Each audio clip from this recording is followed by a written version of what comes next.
Historia, libros y banderas, el podcast de agricultura sobre nuestro pasado, política, textos y propuestas para conocer y comprender los grandes cambios que vive Chile y el mundo. El historiador y académico Alejandro San Francisco, junto a un invitado, con una relajada pero profunda conversación, analizarán los cambios que vive hoy nuestra sociedad. Historia, libros y banderas, con el historiador y académico Alejandro San Francisco. En CMPC llevamos un largo camino fortaleciendo nuestro trabajo, lo que nos ha permitido desarrollar distintas iniciativas junto a comunidades, por ejemplo, con la recuperación de un árbol extinto o el restablecimiento de agua potable en zonas rurales, la conexión del turismo y cultura a través de una sola ruta, o también el desarrollo de envases reciclables y amigables con el medio ambiente. Son esos y otros desafíos los que hoy nos permiten creer en el valor de las soluciones inspiradas en la naturaleza. CMPC, creando valor natural. Conoce más en cmpc.com. Hola, ¿cómo están? Un gusto poder saludarlos nuevamente en nuestro podcast Historia, Libros y Banderas. Estamos con José Díaz Nieva, un amigo español, amigo de varias décadas ya, que se ha dedicado a estudiar temas de historia política chilena. Hoy es académico en la Universidad Santo Tomás y es experto en temas como el nacionalismo. En Chile estudió la Falange Nacional, tiene un libro muy interesante sobre lo que sería después el Partido Demócrata Cristiano. También ha estudiado, por ejemplo, la situación de Concepción durante la Unidad Popular. En los últimos años le he leído algunos artículos al respecto. Y en esta ocasión lo hemos invitado a conversar sobre un libro muy completo, Patria y Libertad, el nacionalismo frente a la Unidad Popular, publicado por el Centro de Estudios Bicentenario. José o Pepe Díaz Nieva, ¿cómo estás? Muy bien, Alejandro. Muchas gracias por acompañarnos en nuestro podcast. Muchas gracias por invitarme. Pepe, primero, ¿cómo surgió esta idea de estudiar Patria y Libertad? Tú has trabajado muchos temas de historia de Chile, pero específicamente este libro, ¿qué te llevó a investigarlo y a trabajarlo? Hay dos responsables. A ver. Alejandro San Francisco y Gonzalo Vial. Ah, sí, ¿por qué? Si recuerdas, para el año 2003, quiero recordar, hiciste un monográfico en la revista Bicentenario, donde yo publiqué algo sobre Patria y Libertad. Y no pude estar en la presentación. ¿Que era el nacionalismo durante la Unidad Popular? No pude estar presente en la presentación de la revista, estaba en España en ese momento. Y al parecer, según cuentas, o según cuenta Alejandro, don Ángel, Gonzalo Vial, cuando presentó la revista, se detuvo un poco más con un comentario en relación con el artículo, y de ahí surgió la idea de hacer un trabajo sobre Patria y Libertad.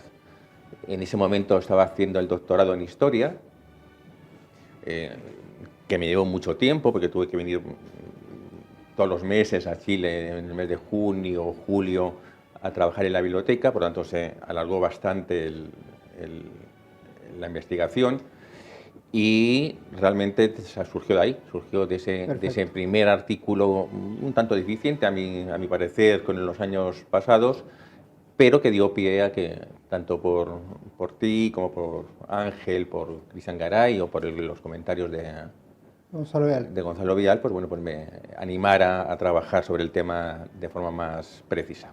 El tema del nacionalismo tú lo habías trabajado antes. Recuerdo que revisamos una vez una colección grande de documentos sobre el nacionalismo en Chile. ¿Cuáles serían las raíces, principales autores, partidos o movimientos del nacionalismo antes de 1970? Bien, sobre esto teníamos que hacer alguna apreciación o alguna diferencia.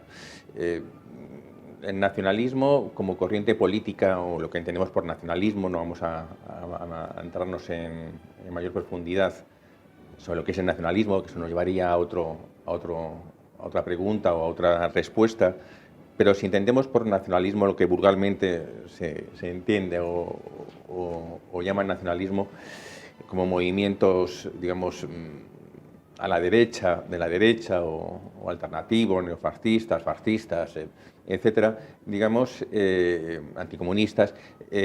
Hay que decir que el nacionalismo en Chile, como puedes que en otros países como Argentina o Perú, digamos, no es una corriente uniforme, es una corriente, digamos, inconesa, variada, variopinta. No tiene que haber una ligazón entre unas corrientes y otras. Quiero recordar que publiqué hace poco un articulito en una revista argentina de la ciudad de Mendoza, que se llamaba así como Nacionalismo, una corriente inconesa. Y dentro de esa corriente yo, insisto, esto puede ser discutible y criticable, evidentemente, pero yo hacía, digamos, una apreciación en relación con un nacionalismo republicano, un nacionalismo fascista, un nacionalismo anticomunista, un nacionalismo populista, donde podíamos también incluir, cosa que no incluí en su día, un nacionalismo de izquierdas o de izquierda nacional. Dentro de estas 5 corrientes o 4 corrientes, evidentemente el nacionalismo republicano yo lo ligo a la corriente de la generación del centenario, con Guillermo Sobrecasó, con Encina, con Edwards, ese primer partido de Unión Nacionalista que tuvo una pequeña vigencia. Ahora, perdón, de los que mencionaste, ¿cuál sería el más relevante políticamente? ¿El de Jorge Prat? De los que mencioné, el más relevante sería la figura de Jorge Prat, pero sí, eso ya sería muy posterior. ¿Sería más tardío? Sería sí, mucho más tardío. El más cercano al tema que trata en este libro. El más cercano al tema que... Ese sería un nacionalismo en parte anticomunista, sobre todo en los años 40-50, con la revista Estanquero, y posteriormente lo podemos incluir dentro de una cierta corriente populista, su participación en el gobierno de Ibáñez y posteriormente, digamos, la creación de Acción Nacional y su campaña electoral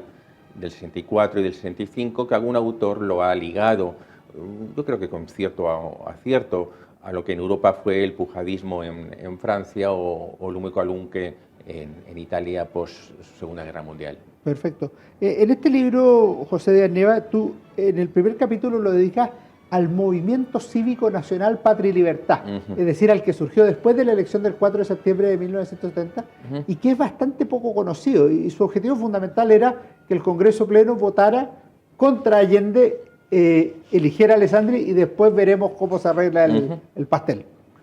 Bien, a ver, esto es...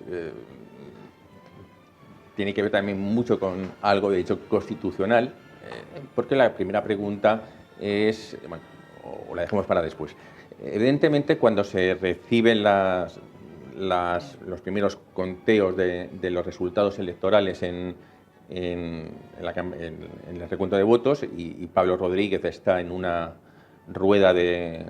no en una rueda de prensa, en un debate en televisión, digamos... bueno, pues la actitud es, bueno, se ha perdido, ¿qué alternativa hay?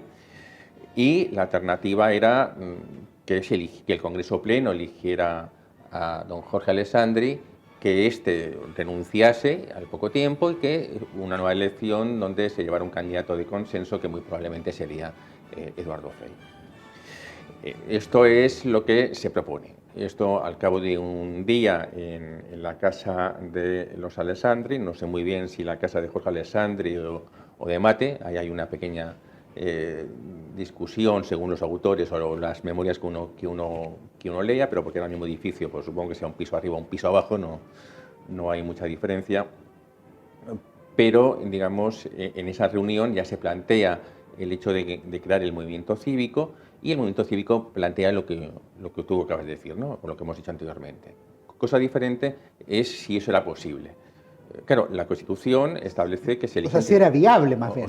O si era viable, no, pero viable me refiero... Pues posible constitucionalmente era. Constitucionalmente era. De hecho, hago un símil y cambio de país y de destino político. En Bolivia hubo una reforma constitucional porque la Constitución boliviana precisaba que eran los 3 primeros candidatos. Y cuando se eligió a Paz Zamora, era el tercero. Y salió elegido como presidente, con el voto de la derecha, con el voto de Diego Banzer. Claro, eso provocó la modificación constitucional en Bolivia y lo dejaron como los 2 primeras mayorías antes de la reforma de 2002, o la Constitución de 2002 o la elección, la Constitución Evo Morales, perdón, gracias. Claro, por tanto, posible era, cosas diferentes que nunca se había hecho y que tradicionalmente siempre se había elegido al primer candidato.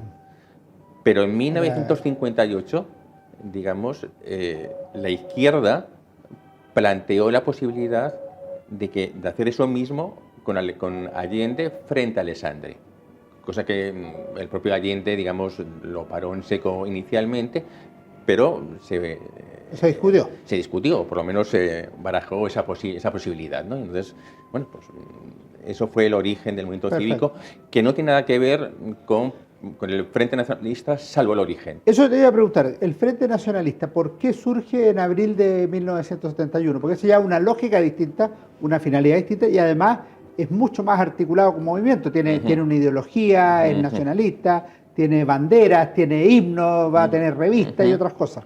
Bien, esto cuando se disuelve el propio movimiento cívico, Pablo Rodríguez en la disolución deja abierta la posibilidad de que eso se ha trabajado, hay una base, se han hecho contactos a lo largo del país y eso pudiera ser la base de un futuro movimiento. En el mes de... ahí surge el tema de los juicios por el caso, digamos, Schneider. Y también de un diputado radical.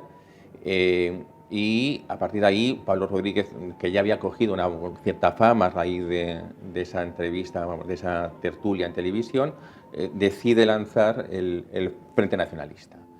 El Frente Nacionalista era un movimiento abiertamente contrario, digamos, al gobierno de Salvador Allende en la calle, que quería llevar la oposición a la calle y sobre todo movilizar a una masa juvenil importante. Una cosa, tú has nombrado ya 2 o 3 veces a Pablo Rodríguez Gress. Sí. Háblanos un poco de Pablo Rodríguez Gress, abogado de la Universidad de Chile, de una raigambre radical, y que en 1970 en ese programa de Canal 13 emerge como la voz ante el silencio de la derecha. ¿Quién era Pablo Rodríguez? ¿Cuál era su gracia, su talento que le permite liderar este grupo? Bueno, pues realmente lo acabas de decir tú, las respuestas. No tengo mucho más que decir. Eso es Pablo Rodríguez. Pablo Rodríguez es alguien que procede de familia radical. Su padre fue ministro. Pablo Rodríguez, durante la universidad, forma parte de la Juventud Radical. Ahí vemos que tiene un enfrentamiento con Lagos, abandona el radicalismo o le expulsan del radicalismo. En un momento determinado, él, en una entrevista, creo recordar, en la revista PEC, dice que se acercó a posiciones más bien marxistas, que abandonó rápidamente.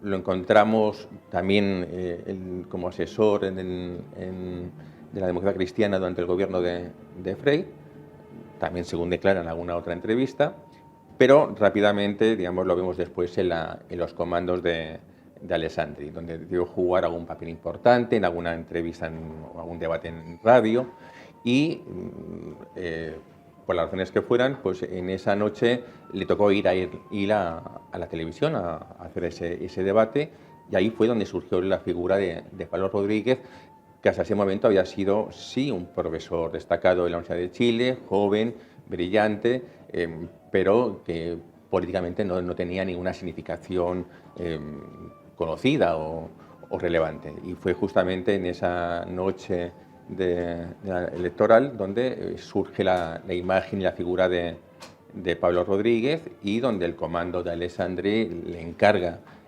que organice ese movimiento cívico. Y por tanto ahí es donde surge la figura de Pablo Rodríguez. En esta idea de ganar la calle de la que tú hablabas, hay varios hitos que son relevantes, pero me parece entender que un momento clave es la visita de Fidel Castro a Chile para la consolidación de Patria y Libertad. ¿Es así? La visita de Fidel Castro y sobre todo de la marcha de las cazuelas vacías de las mujeres. Sobre todo porque, digamos, en ese momento Pablo, las juventudes o la gente de Patria y Libertad, digamos, acudió un poco en defensa del enfrentamiento que hubo entre sectores de izquierda y de derecha durante esa durante esa marcha, y ahí, digamos, cobró un cierto realce.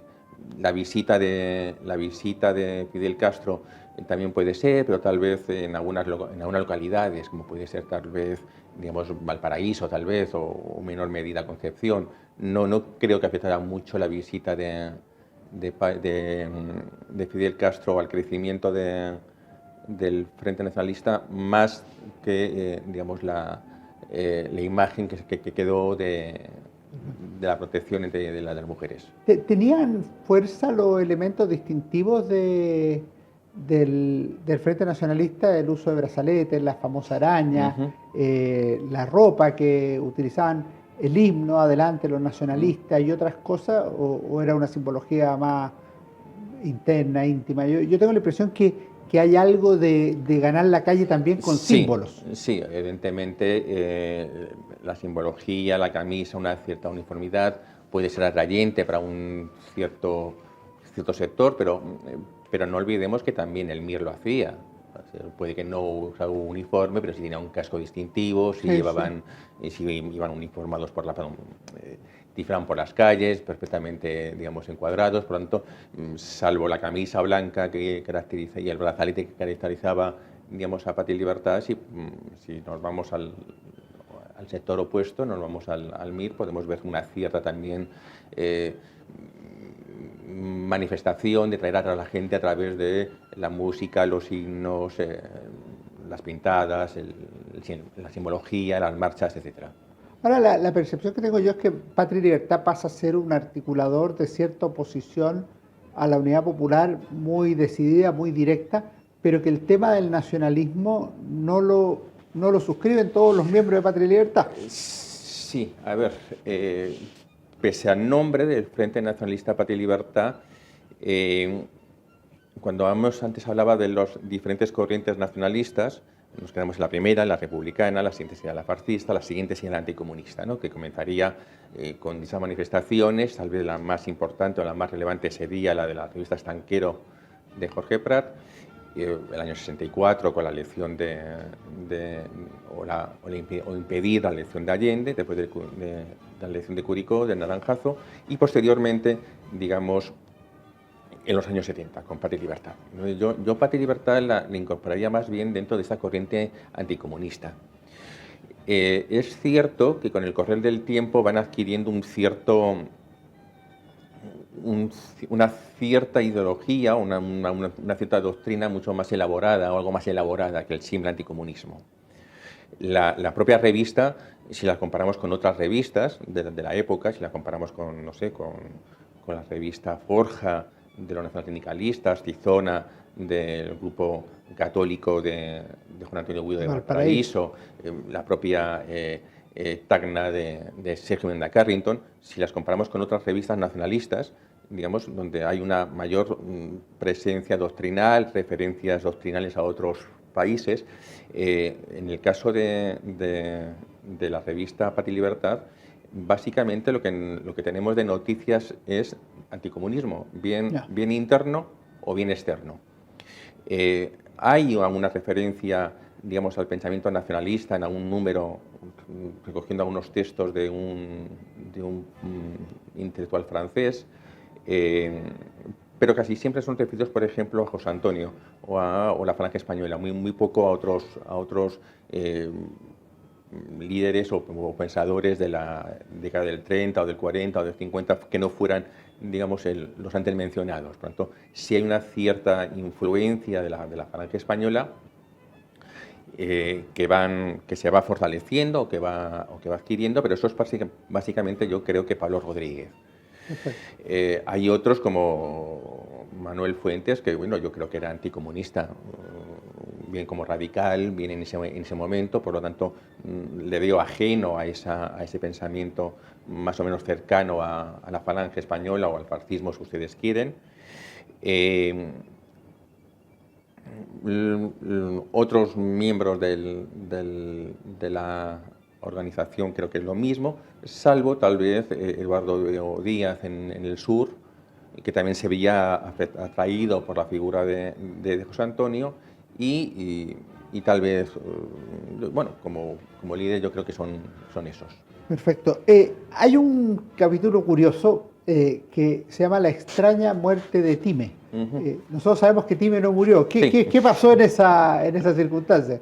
Que está entre lo anecdótico, lo trágico, Esto es, digamos, tal vez la pugna interna dentro de Patria y Libertad entre Pablo Rodríguez y Roberto Time. Tal vez como jurista, como hombre de derecho, digamos, Pablo Rodríguez, digamos, pensaba más en una vida legal, ¿no? En una vida que el gobierno cayera por su propio peso, que hubiera una acusación constitucional, independientemente de lo que sucedió después del 29 de junio, ¿no? Pero en esos momentos yo creo que Pablo Rodríguez estaba por una vía menos violenta, menos confrontacional. Y tal vez Roberto Time pensaba que era necesario prepararse, digamos, para lo que pudiera venir o prepararse a una futura guerra civil o un enfrentamiento armado. Preparar cuadros. Y no es necesario preparar cuadros. Entonces, para esto, digamos, él ideó, digamos, llevar comandos o gente de Argentina, entrenarla y con oficiales argentinos y traerlos, ¿no? De vuelta, ingresarlos al país con armamento, con preparación para, llegado el momento, digamos, que sí pudiera actuar. Claro, esto era, digamos, un tanto, no sé si una aventura personal o algo más elaborado. Yo creo que era más bien personal, digamos, porque no había estructura, no había dinero, no había, digamos, dónde llegar a Argentina y hacer eso. Y por lo tanto, pero no obstante, para preparar todo eso, para ver si era viable, digamos, claro, él necesitaba pasar a la clandestinidad. Entonces, una de las formas de pasar a la clandestinidad era simplemente haciendo creer que, digamos, había desaparecido, que había muerto. Entonces, por eso, digamos, idea esa extraño accidente. ¿Fue en un avión en el sur? Sí, cerca de Cañete. Entonces, él decide o idea, digamos, hacer ese simulacro de desaparecer y, digamos, aparece al cabo de una serie de meses en Mendoza por un accidente. Ahora, en eso que acabas de anunciar del uso de la violencia, Patria y Libertad habitualmente se les indica como un movimiento violento que usaba armas o terrorismo. Fue varias veces allanado sus locales, no se encontraban armas, pero en el libro aparece que como en la última etapa habría grupos de Patria y Libertad que efectivamente recurrieron a la vía violenta. A ver, esto es un proceso, digamos, que va de menos a más. Es decir, puede que en el año 71 Patria y Libertad, digamos, era un movimiento prácticamente que se estaba haciendo, formando. De hecho, apenas hay una presencia de Patria y Libertad en la calle. La revista no sale en el año 61. Las comunicaciones de Pablo Rodríguez eran más bien a través de la revista PEC o de la revista SEPA. Por lo tanto, no había, o bien a través del Mercurio o de otros diarios de tirada nacional, pero digamos no hay una presencia de Patria y Libertad en la calle. Más allá, sí se utilizaba la radio como uno de los medios de comunicación y lo que Pablo Rodríguez escribía en SEPA, PEC o el Mercurio, ¿no? Que se cogían textos o discursos o le enviaba, digamos, algún texto ya elaborado. Y eso es la comunicación que tiene, o sea, lo que hacía Patria en el año 71. De hecho, en el propio libro, el año 71 queda como muy vacío, ¿no? de actividad. Es a partir del 72, después de la marcha de las cacerolas, después de la visita de Fidel Castro, cuando Patria y Libertad comienza a tener una mayor presencia en la calle. Con un viaje extraño de Pablo Rodríguez fuera del país en a mitad de mayo, eso además provoca que Jaime Guzmán salga de la dirección de Patria y Libertad. Tampoco es que estuviera muy presente, aparece en la fundación, se va en mayo del 72 más o menos, pero tampoco durante ese año y medio Jaime tuviera una presencia mayor o relevante dentro de lo que es la estructura de Patria y Libertad. Pero es a partir del año 72 cuando Patria y Libertad comienza a tener una mayor presencia. Esa mayor presencia también se hace en la calle. claro, y en la calle muchas veces choca con elementos de, digamos, de izquierdas, y por lo tanto se producen, no sé, golpes, peleas, algún cadenazo, una caza partida, pero no va más, es decir, no deja de ser un enfrentamiento entre grupos juveniles en la calle con las brigadas del MIR o con las brigadas del Partido Comunista. O de la Democracia Cristiana también, es decir, no únicamente con la izquierda. Y es a partir del 73 cuando ya ahí, o a finales del 72, 73, cuando ahí ya sí vemos una mayor, digamos, actividad violenta por parte de Patria y Libertad o de elementos de Patria y Libertad. ¿Esos elementos actúan al margen de Pablo Rodríguez? A ver, ¿estaría en esta división que tú mencionabas con Time? Yo creo que sí, o sea, yo creo que, por ejemplo, hay... A ver, Patria y Libertad tiene dos momentos clave en cuanto al acto de violencia, al menos uno, que es, digamos, la extensión de Canal 13 a regiones, sí, a Concepción, donde, digamos, hay un comando que va a Concepción, intenta o secuestra, roba, digamos, los elementos del gobierno que tratan de frenar la llegada de las ondas televisivas a la zona, y en ese hecho muere un hombre que se va cuidando el local. Yo creo que es más un hecho oscuro, porque ahí estaba un directivo de Canal 13, no se sabe si fue algo que hicieron libremente o con conocimiento de causa de lo que iban a hacer realmente en Concepción. Pero yo no he podido, digamos, ver las relaciones. O sea, yo no creo que en ese momento Pablo Rodríguez estuviera de acuerdo con esa acción. O sea, no hay una... Y por tanto yo creo que son comandos ajenos a la dirección. No, ajenos no. O sea, yo creo que son comandos, digamos, que actúan, digamos, al margen de la decisión o la voluntad o de lo que Pablo Rodríguez... ¿De la dirección? No, porque ahí tenemos una presencia del padre Asbun, que no era Patria y Libertad, y de Manuel Fuentes, digamos, que por lo menos sabían lo que se iba a hacer, no cómo se iba a hacer o cómo iba a acabar el asunto. La intención no era, evidentemente, dar muerte a nadie, pero sí, digamos... Ahora, lo que sí sabía la dirección de Patria y Libertad, José Díaz Nieva, era el acto del 29 de junio. Sí. El 29 de junio del 73 se produce el tanquetazo, sí, y Patria y Libertad le presta soporte comunicacional a ese movimiento militar. No, era algo más. O sea, ellos estaban implicados en el golpe o buscando el golpe en ese momento ya. Pero lo que ocurre es que, digamos, Súper y su gente se adelantan y, por lo tanto, a ellos les pilla de sorpresa. Y entonces lo que hacen es, digamos, bueno, ya que han salido, pues salgamos también nosotros. Manifestamos abiertamente el apoyo al 29 de... Apareció un inserto, página completa al día siguiente. El día siguiente. Entonces, claro, eso es, digamos, lo que...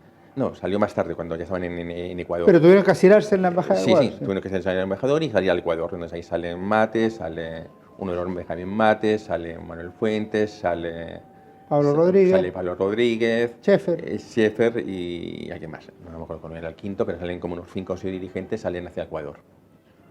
Perfecto. Que por cierto, la mayoría de ellos ingresan días antes del 11 de septiembre. Entre ellos Pablo Rodríguez. Entre ellos Pablo Rodríguez. ¿Se puede decir que Patria y Libertad fue el primer grupo que planteó expresamente que las Fuerzas Armadas debían hacer un golpe de Estado en Chile, debían deponer al presidente Allende?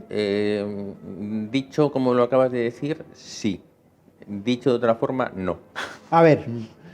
En el año 66, 67, si no recuerdo mal, puede que 68, durante también un debate en televisión, Jorge Prat, que ya lo había escrito y lo escribía más adelante, decía que tal como estaba la situación del país y cómo iba evolucionando el país, únicamente había dos salidas, o el Partido Comunista o las Fuerzas Armadas. La tesis del vacío de poder.